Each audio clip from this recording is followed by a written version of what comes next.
think we have a problem.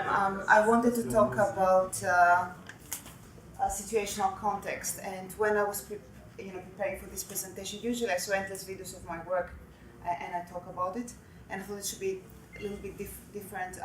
Talk about the research in my lab, talk about situational context in HRI and how it can help us by designing space, by instrumenting space and designing the behaviors of the robot to improve the interaction part. My presentation was a little bit more dry because also there were different technical details, and then I was hoping that it's going to be a podium, that this is my setup these days. It's as I'm getting disgracefully older, there's a podium, I have my notes, I have the computer, if the system fails I can still go to. But I was very inspired by all the presentations today, and there were really interesting talks and there were so many interesting ideas. So I'll differ a little bit. It's going to be a little bit more casual, and hopefully we'll have more time for questions and really discussion. Since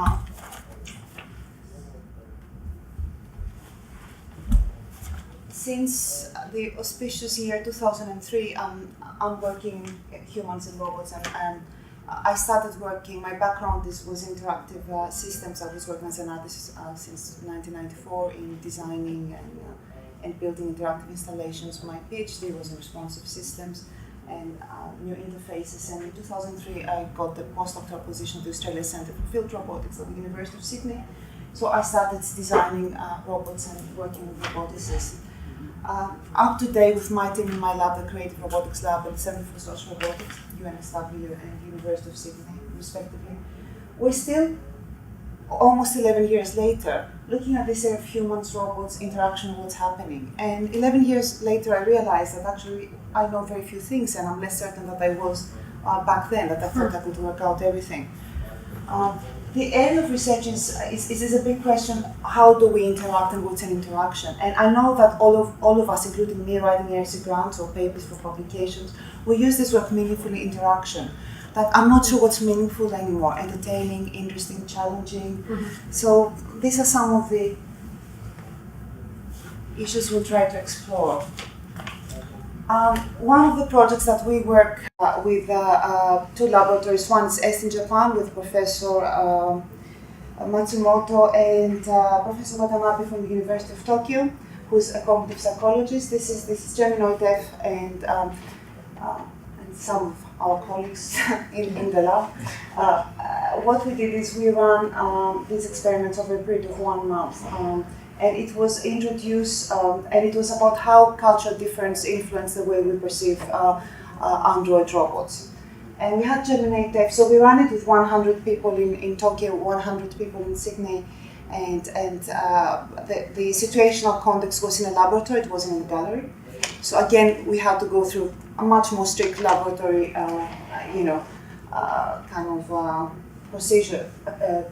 procedures. But we were investigating using the game of trust and techniques from the game of trust and proxemics in terms of how comfortable do you feel, how close are you going to touch it, are you going to perform the task that she is asking you to. What was interesting is the results. I always thought assumed that within a Western society, there's more resilience in accepting Android representations. The uncanny valley, the fact that my generation didn't grow up with Astro Boy. Actually, maybe I did, but not everyone. Versus a society like in Japan, that even in Japan, very few people come in contact with real robots in the labs. But the robots are embraced within popular culture. So of course, we were thinking that, cultural context. It's impossible in Sydney that everyone is criticizing Android robots is going to be drawn to them. The results showed at the beginning of the interaction, the Japanese were accepting the robot more, like up to 60% more. But at the end of the interaction, the Australians liked it much more and wanted to interact for longer. Back to theatre, just to make a clarification. I don't know how, I'm sure most of you are familiar with Actroid or Geminoid F. It's one of the later works of Professor Hiroshi Ishiguro with Watanabe and Matsumoto, Professor Watanabe and Matsumoto. The difference is it's not an autonomous robot. It works as a very sophisticated, but very, very sophisticated puppet. So there's always a person who guides. So it's very much like it's a scripted And also there's an element, a bit like the trick with the animated, the mechanical Turk that wins. They were really amazed when they would make jokes and she would respond in a certain way. But of course then at the end of the experiment they will reveal that there was a person behind it. Nevertheless, we still learn a lot about acceptance. So I think these robots are interesting. The same with the news presenter, like there's another person who reads and the news presenter responds. It's about acceptance, form, and questions of what is socially acceptable, for how long can we sustain an interaction with someone that looks like us but is not really like us. So this one. This is a different robot. This is my robot, one of my robots. This is Diamantini. Diamantini is a humanoid, but and in our lab we don't believe in right or wrong. So although, like again, 10 years ago I thought I was completely anti-humanoid, anti-android. Today I accept different forms for testing. Humans are complex, we're extremely complex. So I don't think one size fits all. So for me, Diamantini, it was an RC grant. It was a 5-year collaboration between ACFR and CRL. And what we try to do is, again, work on a humanoid robot that looks more like a sculpture. Like, again, it was her identity looks like a sculptural form, and not so much like a robot, and responds to you based on your body language, how much time you spend with her, proximity. And again, we wanted to test context, and again, situational context. So she was tested at the Victorian Albert Museum in London for the first time in two different setups. The first one was the Sackler Center, which is the contemporary part of the V&A. It's like a box, and also it's frequently visited by many school groups, different groups. We also gave a kind of behind-the-scenes workshop, so it was a much more casual affair. During the 2 weeks of interaction with people in different age groups at the Sackler Center, she was treated, she's 155 centimeters tall, so she's quite small, very differently. People would touch her, and I would say up to 73% of people would touch her and be very close to her and see if the arms are animated and try to see if they would push her around, especially kids. And if you want to test the system, how resilient it is, it's good to, as Matthew can confirm here, test it with children. And then we move here, so it was really interesting. Then we move here into a different space. It was a great honor that she was presented in the Medieval and Renaissance Gallery with the other sculptures. So again, the behavior changed because it was a very different culture setup. No one would touch her. People would take photos with her, next to her, but the complete, when we were looking, we had for the 30,000 interactions recorded. So within the first year, last year, I think in 12 months, we probably manually labeled using the vision system and all the kind of GUIs that we developed to test not more than 2,000 people. So we did 2,000 people in 1 year. And what we're looking at is proximity, how comfortable they are based on how close they are. Do they touch her? When do they touch her? Do they know each other? And are there children, men, women? Are they there to see other things? So the vision system also sees, especially in the sculpture gallery, because there were other things. Where do they look? Do they look at other things? And then, of course, something that the V&A, that's back to Matthew about this museum. It has a dedicated team that they try to understand and develop an audience. So they have these labels about the works, and also they wanted to see, they asked us to give them some data if the people look at the label and read the label before they start interacting with the robot or paying it more attention, and how if they read something about her, it shifts. So.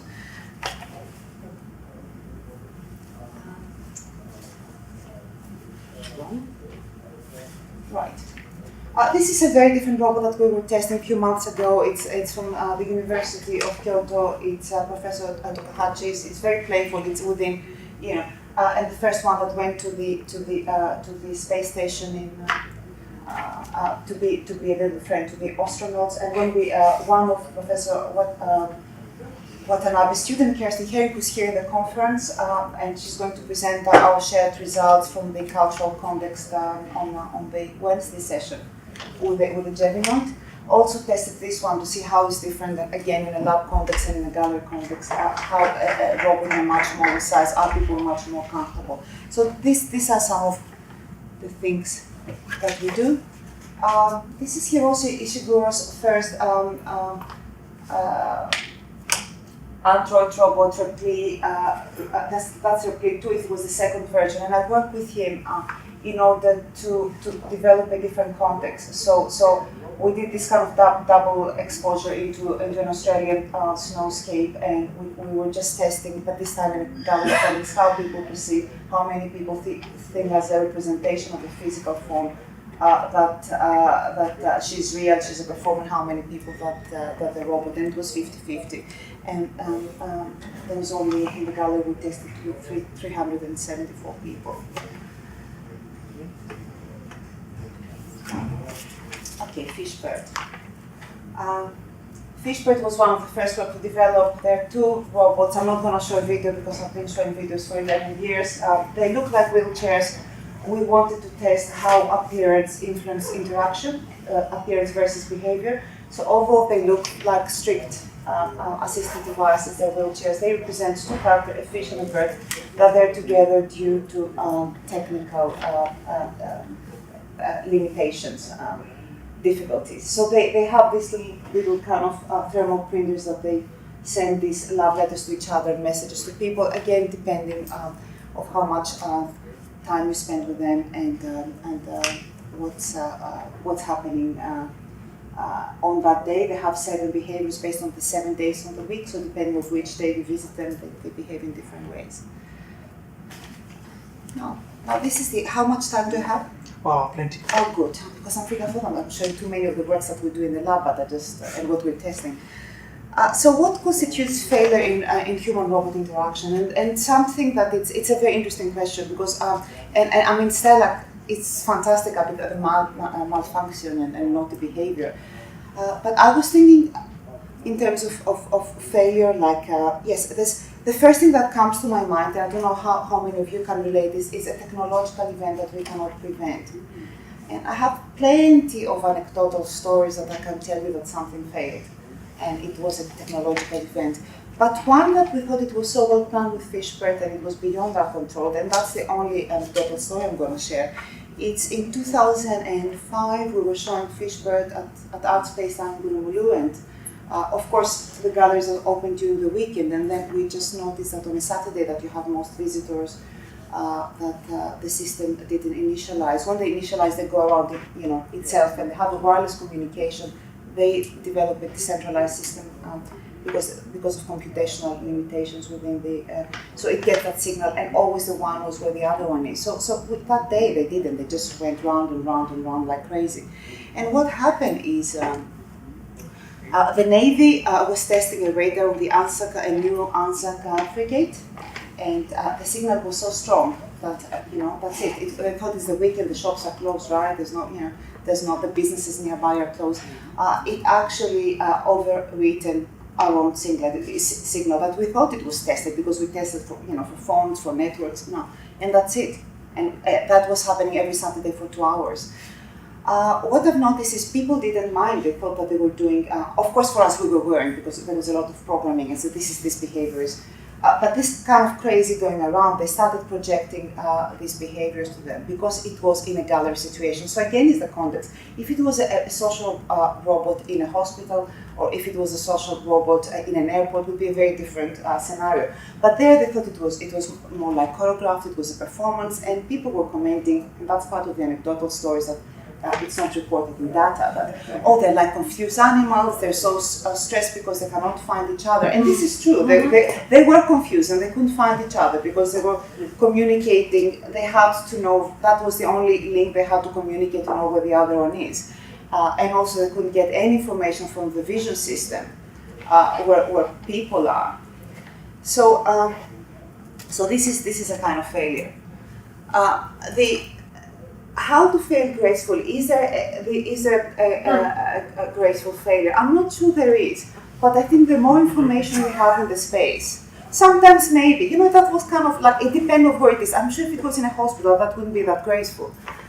But something, what's happening to the assistive, the person that assists the nurse to move the patient got confused, especially the new ones in Japan. I mean, it's only in a pilot program, but they want to lift people. And yes, you have a nurse next to you, but how would you feel if a robot turns and takes the wrong direction because the system, doesn't get enough information? With situational interaction HR, and when I say situational, is something that in a lab or in a gallery or in a very specific nursing home, we have the space that we control. And it's not the same in field robotics or in robots that they operate outside these control spaces. Because of the limitation of technology, with all my colleagues and collaborators, we always think, okay, you have as many as possible onboard sensing to prevent accidents. Even the Armadillo that looks so fragile and has a porcelain finish is 120 kilos heavy because of batteries. So she's a big lady. But also a successful interaction, and especially if we add learning behaviors and learning by demonstration, and we want to see how people respond to the robot, and the robot responds in real time. We need to have as much understanding as possible of the space. So other than onboard sensing, what I propose is decentralized systems with vision. As we all know, how many people work with vision? Vision fails and get ghost images. I mean, from time to time. So then you get more. You get traders. You get vision. Now we have the infrared cameras, in my notes, the RGBs, that they give you all this information of excitement and changes in blood flow. Even if you don't use speech recognition, by the way people talk to each other when they're in an environment like that, the tonality and the pitch can give you enough information about interest. Is the interest towards that person or towards the system? Trust, analyzing of skeletal analysis of body language, how much time, of course, the time slots that we have. But all this, and again, situational, you have to control the space. It wouldn't work in a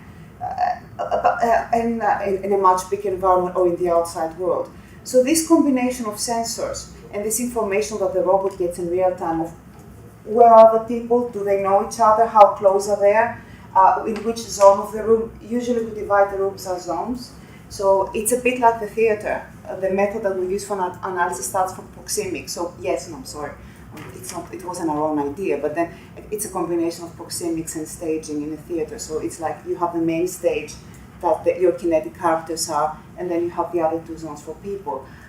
Typically people in their 50s and 60s or late 40s, it's usually the zone at the beginning, what we call the wall zone.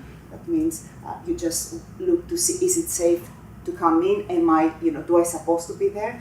Then you have the extroverts that immediately they're in the middle zone and they want to see and they talk to others. And then of course the children, that most of the children that don't have any social constraints or restraints, and they go straight and they touch and they explore. So the zoning in the room not only help us of putting a code and a number of people and track them and see how they move in what the robot is doing, but also then we can see and we can have statistics in terms of age groups, like with Fishbird. Actually, we have, I think, one of the biggest collections. We have 300 and something interactions from 12 countries. I don't know if we have a lifetime too, but what we do is we give our data to other groups, the cognitive psychologists, Professor Watanabe. Now we work with Colin Clifford, Professor of Cognitive also Psychology at UNSW, to analyze all this. So, how do we minimize failure is by interacting in a situational context that you control the space as much as you can with distributed sensory systems that complement the onboard sensing. Okay, more sensing equals more understanding, and how we a multidisciplinary approach to social HRI. This is one of my most important points. 11 years ago, I thought art alone can shift the scene. Because media art, especially and interactive art, it has one of the longest histories of designing systems that respond to people. Today, I still think that it's very important, but I really, really believe in social robotics because of the complexity of human beings. We need people from different disciplines. So I would add social sciences, people from performance background, obviously AI, mechatronics, designers, ethicists. So it's and every time the more we work with different people, we learn new things. Even in scripting, even in behavior, something. When I was saying about controlling the space, if A and B, C fails, what the robot does, having people having intelligent or interesting scripts would save that kind of moment, would save that willing suspension of disbelief if the story, if the narrative changes into something different. I think what failure really happens is when we lose engagement, when something just stops doing anything. expectation is a big word, and we always have expectations, and we always project. Sometimes, for me, successful interaction is when you absolutely hate something and you walk out because you think it's ridiculous. We still learn from that behavior. But when you don't know what's happened, you cannot make a decision. I think this is when failure really happens. In that when you cannot read the situation and the system is not fulfilling. It's not fulfilling enough even to make it fail. This was my closing comment, and why I'm showing this. When I was working with the very first model, Repli 2, I was commenting of how uncomfortably I was feeling about the silicon skin, and this one actually they've mastered it in the Geminoid, and the face feels absolutely amazing, and it feels to me absolutely amazing because it doesn't feel like a human skin. Mm-hmm. It feels like something you would like to squeeze. It's like velvet. That's another anecdotal story. It's wonderful, and I would like to have my walls covered if I can. Then I know it's recorded, but discreetly when we were testing it in our lab, Professor Matsumoto and the students told me that's extremely expensive, and we don't touch the face after we squeeze it. And this is part of failure. People like me that get very enthusiastic and they're much more hands-on. And I think I would like to finish here. I have many technical information about what other labs are doing and some sensory systems that they work and how to combine them together. I think they're a little bit dry and boring, but we can discuss maybe during the break. And I know there are people in this room like Marianne and Christian, that they also know the same groups and the same, like everything else in technology, some things work better than others. In combination, you learn. I don't believe in a perfect system. I just believe in creating more possibilities to understand more what the humans are doing. And that hopefully would give us enough feedback to design more interesting robots, whatever interesting means. And I'm too scared to say meaningful. Okay, thank you so much.